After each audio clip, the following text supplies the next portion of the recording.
Bonjour et bienvenue dans le Club Éco d'Objectif Aquitaine. Aujourd'hui, notre invité est Patrick Fournet. Bonjour. Bonjour. Vous venez de fonder une nouvelle marque de vêtements. Il et elle sont sortis. Pour démarrer cette interview, est-ce que vous pouvez nous présenter un petit peu cette nouvelle gamme, cette collection? À qui s'adresse-t-elle et où est-ce qu'on va pouvoir la trouver? Même si on est bien d'accord, vous en êtes au tout début de l'aventure là. Oui, effectivement, c'est notre première collection. C'est issu d'une volonté que j'avais de sortir du marché français, une volonté d'aller attaquer des marchés étrangers. Cette marque s'adresse à une population homme dans la version ils sont de sortie et femmes dans la version ils sont de sortie. La cible va se situer entre 20 et 50 ans puisqu'on veut avoir une cible le plus large possible. Alors par contre, on a une démarche créative puisqu'ils sont de sortie, elles sont de sortie et ce que je qualifierais de workwear créatif. C'est-à-dire qu'on est allé rechercher dans l'authenticité de tous les savoir-faire qu'il y avait en France. On est allé redécouvrir des vieux tissus, des vieux savoir-faire, des vieilles méthodes pour faire de la confection, et de manière à apporter une touche de créativité et à rentrer dans l'univers de la modernité. D'accord. Donc nous sommes aujourd'hui les seuls à présenter une collection de workwear créatif que, en ce qui me concerne, j'ai tendance à qualifier de mode durable. Ok. Vous le disiez, 20-50 ans à peu près pour votre cible, si je puis dire, mais d'ailleurs pas forcément français. Je crois que vous visez notamment le marché asiatique. Absolument. En ce qui me concerne, quand j'ai repris l'activité de Fournet Textile, qui est une activité qui a été créée par mon arrière-grand-père en 1906, j'ai développé au cœur de cette activité une société pour la grande distribution. Cette société a pris un certain nombre d'ampleur, puisqu'on est monté jusqu'à 760 salariés, et je me suis séparé de cette société de grande distribution il y a maintenant 2 ans, et avec la farouche intention de relancer l'activité historique de Fournet Textile, celle qui date depuis 1906, avec un diagnostic du marché français qui était relativement compliqué. La distribution aujourd'hui en France est assurée quasiment exclusivement par des chaînes et des franchises, et les magasins multimarques ont tendance à souffrir. Donc à l'issue de ce diagnostic, j'ai immédiatement compris qu'il fallait sortir des frontières. Alors, qu'est-ce qui vous pousse justement à vous attaquer à ce marché? Ça a un côté un petit peu suicidaire quand même. Ça a l'air d'être c'est extrêmement concurrentiel. En France, j'imagine qu'à l'étranger, on est dans un contexte un petit peu similaire. Quels vont être vos atouts finalement pour vous imposer? Alors écoutez, d'abord on a une démarche qui est une démarche unique sur le marché, puisque j'ai réussi le tour de force de réunir autour d'une même table un cluster d'industriels.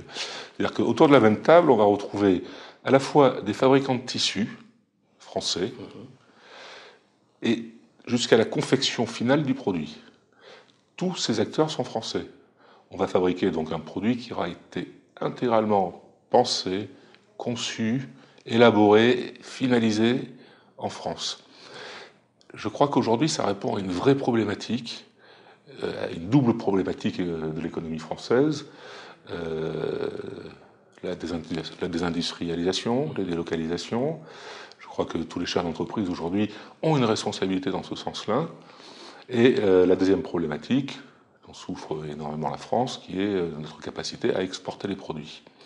Alors, pour répondre à votre question plus précisément, pourquoi le marché japonais ? D'abord parce qu'à l'origine de ce projet, je me suis entouré d'un consultant qui s'appelle Sami Berain, qui était le dernier fabricant de textiles en Gironde, et qui travaillait pour une société qui s'appelle Zuka Travail, sous l'influence d'un très très grand styliste mondialement connu qui s'appelle Issey Miyake, et qui a donc, à travers ces 15 années de collaboration avec Issey Miyake, développé tout un réseau et qui a une connaissance parfaite des réseaux japonais. Ça, c'est la première chose. La deuxième chose, c'est que pour aller jusqu'au bout de la démarche, j'ai embauché un styliste d'origine japonaise, qui vit à Paris aujourd'hui, mais qui est quelqu'un qui connaît parfaitement les codes vestimentaires. Et La troisième raison, et qui est une raison très forte, c'est que contrairement au marché français, qui est un marché qui bouge énorme et qui bouge très peu finalement, qui est très conservateur, il y a des marques qui sont établies et on ne va pas en chercher d'autres. Le japonais a d'abord une très forte appétence pour les produits français et il a, contrairement à notre marché, une vraie volonté de renouveler et d'aller chercher des nouvelles marques. D'accord. Je reviens à cette question du fabriqué en France. On a l'impression que c'est un secret que vous gardez jalousement finalement vos partenaires, vos fournisseurs. Vous ne voulez pas en donner l'identité. On a l'impression que c'est un vrai trésor de guerre finalement. C'est si compliqué que ça de trouver, de réussir à construire une chaîne intégrée finalement de production. Écoutez, aujourd'hui, je pense que je peux même affirmer que notre démarche de faire un vestiaire complet en France est unique. Unique parce que nous avons les sources qui nous permettent d'y arriver, sachant qu'aujourd'hui, malheureusement, la quasi-totalité des savoir-faire dans le textile ont quasiment disparu. Mais il existe encore quelques acteurs, et ces acteurs, du fait de l'antériorité, je vous disais que notre entreprise a été créée en 1906 par mon arrière-grand-père, que mon ami Samuel Bérat était lui-même dans la fabrication. Donc nous avons ce réseau. Mais ce réseau, évidemment, nous cherchons à le protéger.